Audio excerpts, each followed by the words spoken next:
Сын бывшего лидера Хизбаллы убит в результате воздушных ударов Израиля по объектам в Сирии. Об этом сообщили источники в этой ливанской группировке, которая ведет войну на стороне Башара аль-Асада. В автоколонне ехал Джихад Мугния, старший сын уничтоженного в 2008 году Имада Мугнии. С ним также были другие представители Хизбаллы. Удары, как сообщается, были произведены с вертолета израильской армии в сирийской провинции Эль-Кунейтра, расположенной близ Голландских высот. Всего погибло 5 членов группировки. Израильская сторона от комментариев отказалась, однако источники в силах безопасности подтвердили, что удар совершили израильские ВВС. Пока неизвестно, какую должность в Хизбалле занимал Джихад Мугния, предположительно он был командующим группировки на Голландских высотах. Как известно, с начала войны в Сирии Израиль нанес уже несколько ударов по разнообразным целям на территории соседа.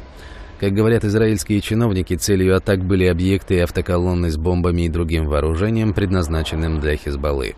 Стоит отметить, что отец Джихада Мугнии Имад руководил отделом спецопераций Хизбаллы. Его ликвидировали в 2008 году в Дамаске.